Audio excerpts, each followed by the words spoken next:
Corona virus की vaccine मंगलवार शाम 4 बजे विशेष विमान से पुणे से राजधानी लखनऊ पहुंची।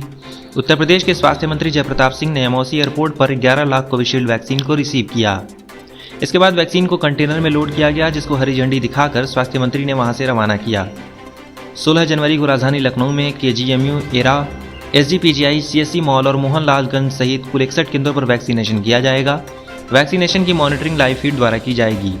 सभी 61 केंद्रों को integrated Covid control and command centre से जोड़ा गया है।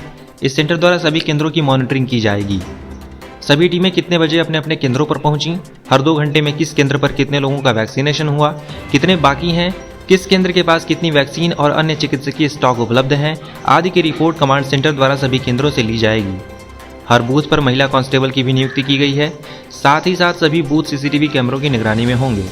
सभी स्टाफ को बायोमेडिकल वेस्ट के निस्तारण की ट्रेनिंग भी कराई जा रही है।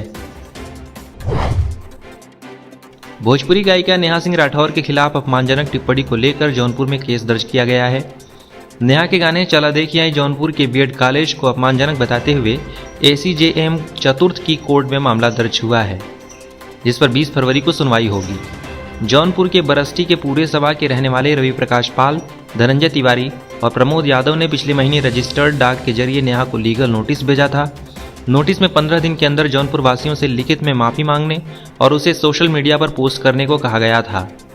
जब गायिका की तरफ से कोई जवाब नहीं आया तो मानहानि के लिए कोर्ट में केस दाखिल करने की बात कही गई। आरोप है कि जौनपुर में बीएड की पढ़ाई करने वाली लड़कियों और महिलाओं पर आपत्तिजनक टिप्पणी कर उनकी छवि बिगाड़ने की कोशिश हुई है। मामले के वादी धनंजय तिवारी और प्रमोद यादव ने आरोप लगाया कि पब्लिसिटी स्टंट के लिए गाने में अनर्गल, बेबुनियाद, मिथ्या और आधारहीन शब्दों का इस्तेमाल हुआ है। बर्ड फ्लू के बढ़ते खतरे के बीच उत्तर प्रदेश की राजधानी लखनऊ में मुर्गे की डिमांड कम होने लगी है।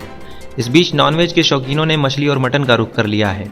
डिमांड बढ़ने से मछली के दाम में 20 से 30 और मटन के दाम में करीब 50 रुपये प्रति किलो की बढ़ोतरी दर्ज की गई है। वहीं बर्ड फ्लू की आशंका के चलते चिकन कारोबार 40% तक कम हो गया है। कारोबारियों के मुताबिक मटन और मछली के दाम पिछले 1 सप्ताह में डिमांड के साथ बढ़े हैं। राजधानी लखनऊ में रोज करीब 2 लाख किलो तक चिकन का कारोबार होता था। वर्तमान में यह सिमटकर 1.20 लाख किलो रह गया है। इतना ही नहीं, होलसेल मंडी में मंगलवार को चिकन 65 रुपये प्रति किलो के हिसाब से बिका।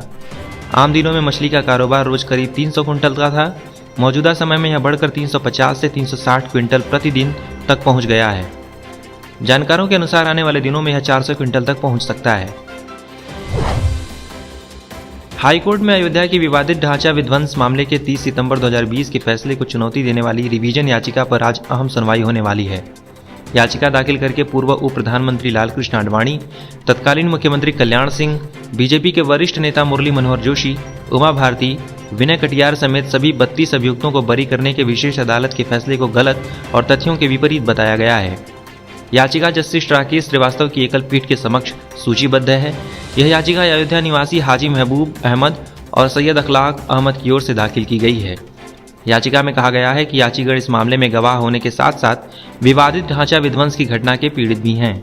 उन्होंने विशेष अदालत के समक्ष प्रार्थना पत्र दाखिल कर खुद को सुने जाने की भी मांग की थी, लेकिन विशेष अदालत ने उनके प्रार्थना पत्र को खारिज कर दिया था। बता दें कि 30 सितंबर 2020 को सीबीआई की विशेष कोर्ट अयोध्या प्रकरण ने लालकृष्ण आडवाणी, मुरली मनोहर जोशी, कल्याण सिंह, उमा भारती, साक्षी महाराज, लल्लू सिंह, बृजभूषण शरण सिंह और महंत नृत्य गोपाल दास समेत सभी जीवित 32 अभियुक्तों को बरी कर दिया था। उत्तर प्रदेश के बदायूं में महिला के साथ गैंगरेप और हत्या किए जाने के बाद उनके पति मेंटल ट्रॉमा में चले गए हैं।